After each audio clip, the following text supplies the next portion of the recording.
So it is all about the semi-finals of the African Cup of Nations 2025-2026 season. Of course, we've witnessed massive football this season. Quality football, if you ask me.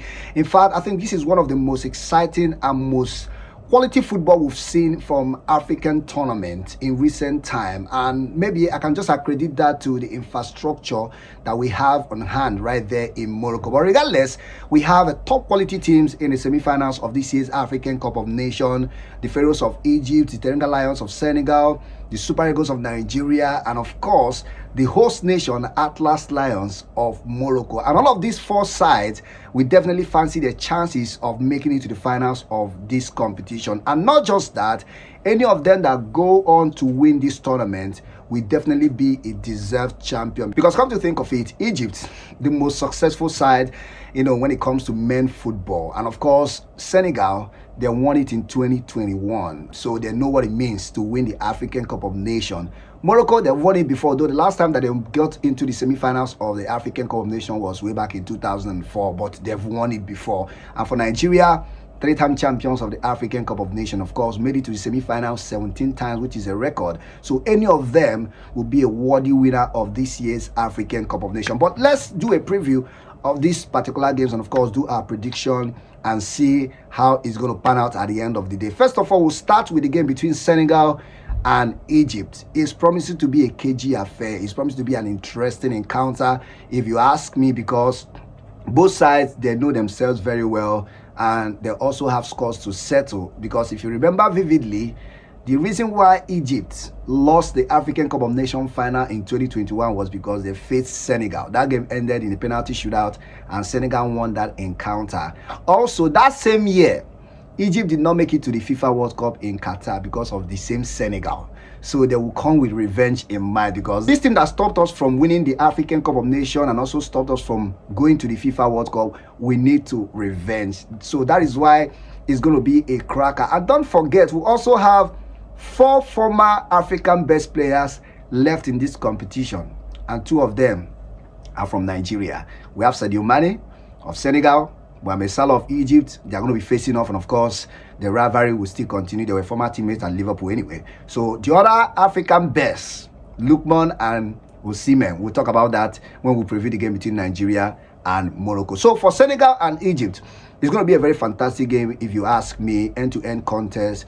And for Egypt, they're a very balanced side, and of course they know how to be disciplined when it comes to their defensive duties. They also know how to score the goals, and of course they'll be relying in the firepower of some of their good attackers. Omar Mamouche, Mohamed Salah is experienced right there, and with the way they hold on to possession, the way they know how to protect leads, they will want to get in the lead first of all, and then see how they can see that off against Senegal. So for Egypt, if they score you first, definitely they know how to protect the lead and they know how to actually sit possession, and they are very disciplined in defense. So Omar Mamouche, Mohamed Salah, they'll be relying on them to have that cutting edge against Senegal. But talking about Senegal, I think aside from Nigeria, Senegal is one of the most balanced side in this year's African Cup of Nations. When it comes to defense, they have it. When it comes to attack, they have it. In fact, they are second in most goals scored and most goals conceded in this tournament. So it is a balanced side. Although in the game against Mali, that game ended 1-0 in favor of Senegal. It was not a fancy game,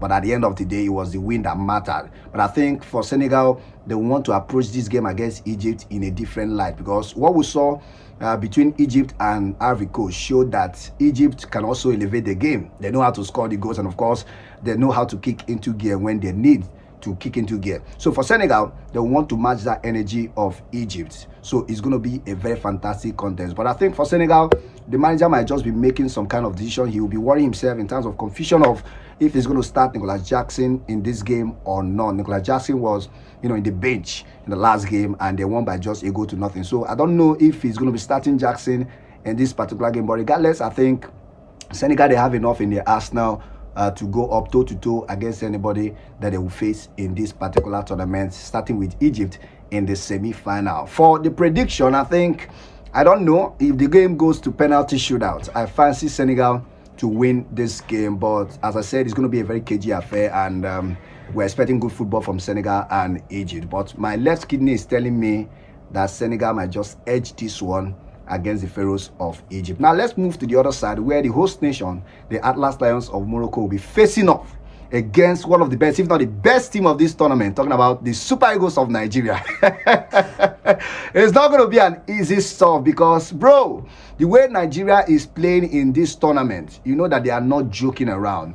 And this is a game that was meant to be a fitting final. In fact, I predicted Nigeria-Morocco to be the final of this year's African Cup of Nations, but unfortunately, we were in the same side of the draw, which meant that there's no way we'll meet in the final. So, but somehow, we're in the semi-final, we'll still play it, and it will still be sweet. And definitely, we're going to be having a partisan crowd. You know, the fans that will be in the stadium, majority of them definitely will be Moroccan fans. Who cares? Fans don't play football. But it's going to be a very fantastic game, if you ask me. For the Super Eagles of Nigeria, see what they did against Algeria. They dominated the game from beginning to end. In fact, the coach of Algeria, Petkovic, he even came out to say that Nigeria didn't allow his side to play in that game. Nigeria were just everywhere. They made sure that Algeria suffered. They pressed their neck like winch.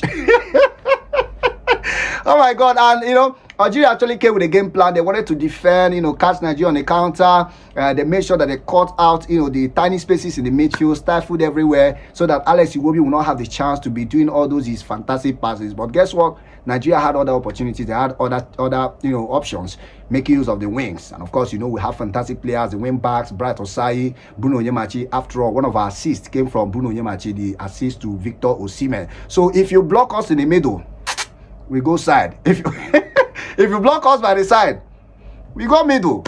Of course, I'm seeing a very fantastic game, Nigeria, Morocco. And for Morocco, they were also fantastic against Cameroon, a very attacking-minded side. They were able to tame Cameroon in that game, beating them by 2-0. So they will fancy their chances against the Super Eagles of Nigeria, which is going to be the toughest opponent yet in this tournament. Because for Morocco, they've not really played any tough side except Cameroon. They played Comoros, played Mali.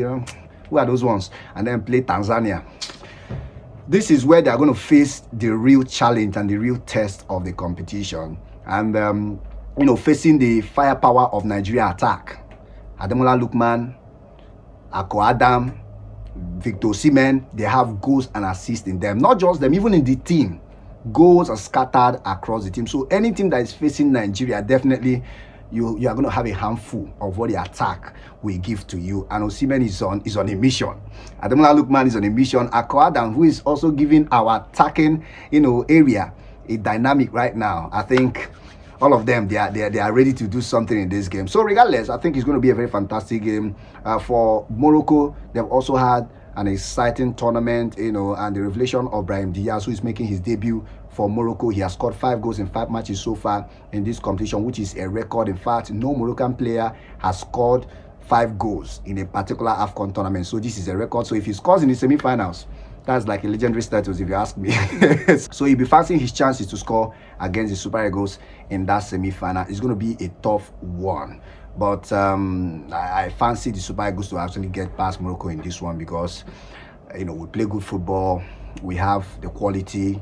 And yes, Morocco will want to somehow threaten us a little bit and, you know, try to test our nerves. But regardless, I think we'll have enough in the tank to beat Morocco. So my left kidney is telling me that Nigeria will beat Morocco by 2-0. I don't know what you think about all of this. You can drop your own prediction in the comment section. See you after the semi-finals.